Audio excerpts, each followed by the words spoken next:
shouldn't be hard. Life should be a fun-filled adventure every day. So now start joining up dots. Tap into your talents, your skills, your God-given gifts, and tell your boss, you don't deserve me.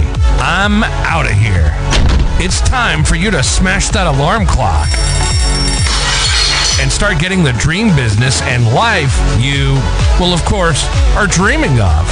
Let's join your host, David Ralph, from the back of his garden in the UK, or wherever he might be today, with another jammed-packed episode of the #1 hit podcast, Join Up Dots. Yes, good morning to you. Good morning to you. Right, you eager beavers out there, you online Jedis, you people just wanting to change your life. We're here to tell you that, yes, you can do it, but it's not going to be easy. It's not going to be easy. And I really hope that through Join Up Dots, we try to find small, bite-sized, achievable ways, more than a lot of these podcasts that talk about big global startups and businesses, because for most of us, that's out of our league. It's not easy enough to do that, because when you start becoming an entrepreneur or start just creating your own business or income streams, it's hard. It's hard because it's like running a marathon without prior training. You know, if I said to you, you can go out and earn 100,000 a year, it might feel like just an insurmountable challenge. It might be like you couldn't ever do that. I could never run a marathon without training. I could never get close to it. And it stops most of us in our tracks. We don't even get going. And the psychological and the emotional sort of toll of venturing into unfamiliar territory, coupled with, I think, the pressure to succeed, truly makes it daunting. It really does. I think the pressure to succeed was the worst thing about anything that I did. I was so driven not to fall flat on my face, not to have to go back to my job and say, oh, can I have a job back, and all that kind of stuff. And there were a couple of times I almost did in the early days because things weren't going the way that I projected at that time. It was hard. But understanding the reasons behind this and this sort of perceived difficulty can really provide insight into how financial growth occurs, and we're here to help you. We're here to offer strategies for overcoming those obstacles along the way. So let's think about it. Okay, when you start off, it's going to be new. It's going to be unfamiliar terrain, and just as the new runner, the novice runner, faces the challenge of navigating a marathon course without prior experience, we all embark on this sort of financial journey towards our first, whatever it is, we say 100,000, encountering unfamiliar terrain all the time. We might lack necessary skills. We might lack the knowledge, the experience. We might lack everything to effectively sort of manage our finances while we're doing this and then generate the substantial income that we want. It's almost a given that we're going to lack all that. And this can just make us feel uncertain, anxiety, self-doubt, and not starting it at all at the beginning. And it's such a crying shame when people don't just start with something small. As I say, sell on eBay. Get to Craigslist, paint up an old bit of furniture, mow someone's lawns. Just little things helps you step outside your comfort zone. And I think it's essential for personal and professional growth. It's the only way that you can become more confident, more sexy, more yourself, the person that you want to be, by stepping outside your comfort zone, doing things that you haven't got all the answers for.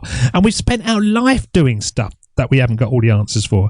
Nobody taught us, gave us a book, How to Walk. We kept on climbing up on the side of the sofa, falling back, getting up, and then stumbling into one. We all did that, every single one of us. And we all go into new jobs. We go into schools. We go into everything that's kind of expected of us. But when it comes to actually creating your own life and doing things on your own terms, we're shy. We don't feel like we're being pushed. We're actually wanting to do that. And that is damn sight scarier. We all know that we've got to go to school, so we just kind of put up with it. We all know that we need to get a job, so we put up with it. But when that is suddenly, no, I actually fancy doing this myself, we can just, it can just seem overwhelming and will stop us. But how do we do that? How do we sort of get over that mentally and emotionally taxing journey, pushing past our limits, confronting our fears, embracing our discomfort? How do we operate in the state of constant challenge, uncertainty, because it will just drain you? And as I've said, I hit exhaustion, I hit burnout, I hit all these areas where I should have just had somebody say, David, stop, just have a breather, go on holiday, just go and watch a couple of films on Netflix, whatever, just to get away from it.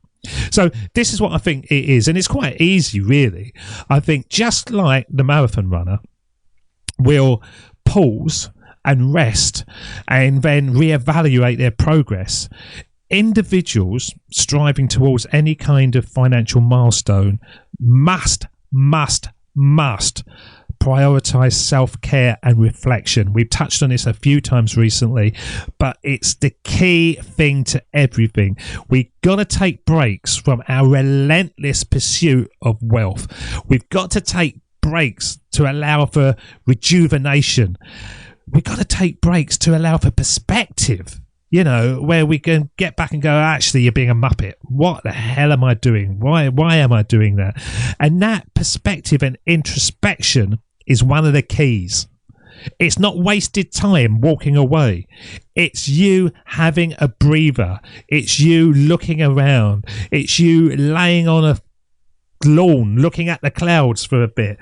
Just engaging in something else that brings joy and fulfillment away from your desire for something else will replenish your energy levels, and it will help you maintain that healthy work-life balance. That's the first thing, taking breaks and self-reflection.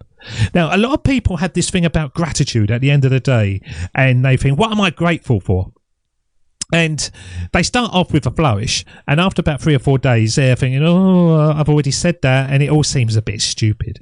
But one of the things I think we can do is at the end of each day, just jot down what went well today. Just simply like that. What went well today? And you can actually then reframe that gratitude into a real life example. And that makes you realise when you look back on it that the dots are joining up. You're getting more experience. You're overcoming some of the challenges now that went well that beforehand were like black dots in your life. And by doing that, and by validating your efforts and your capabilities, it then fosters more and more belief in you to overcome the challenges. It helps you adapt to these new circumstances, and then it helps you achieve these tangible results. I'm telling you all this because I didn't do any of it.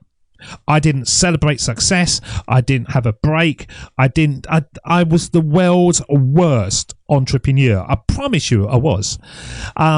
Now I'm probably, I wouldn't say the world's best. I'm my own world's best. I only operate in a way that brings energy back into my life, keeps me healthy, keeps me happy. Other people may look at it and go, what's he doing? But it works for me. And so I think that we have to find the route that works for ourselves, and we have to find the route that allows us to celebrate our achievements, no matter how small, because that will bring our own personal motivation, our confidence, and our own personal sense of accomplishment. It helps you work towards these financial success. So I just want you to know that anything you do new is difficult. It's a formidable challenge. It's going to require perseverance, resilience, self-belief. But by understanding the psychological factors that contribute to this difficulty, this milestone, whatever you're aiming for, you can navigate it better. And it helps you embrace the discomfort, because if you're feeling uncomfortable, take a break.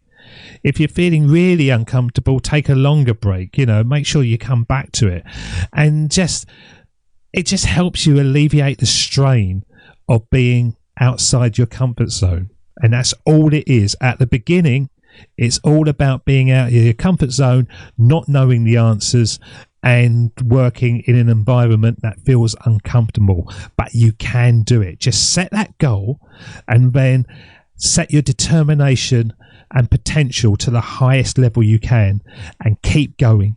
Keep listening to Join Up Dots, and we will help you in any way we can reach your goals. But the bottom line is, you've got to make sure that the goals are only one thing you're aiming for, and looking after yourself is the other. It doesn't work other than that. So go out and do it. Let us know how you're getting on. And believe me, it's all doable, but it may feel unfamiliar. See you again. Cheers. See ya. Bye-bye. That's the end of Join Up Dots. You've heard the conversation. Now it's time for you to start taking massive action. Create your future, create your life. It's the only life you've got.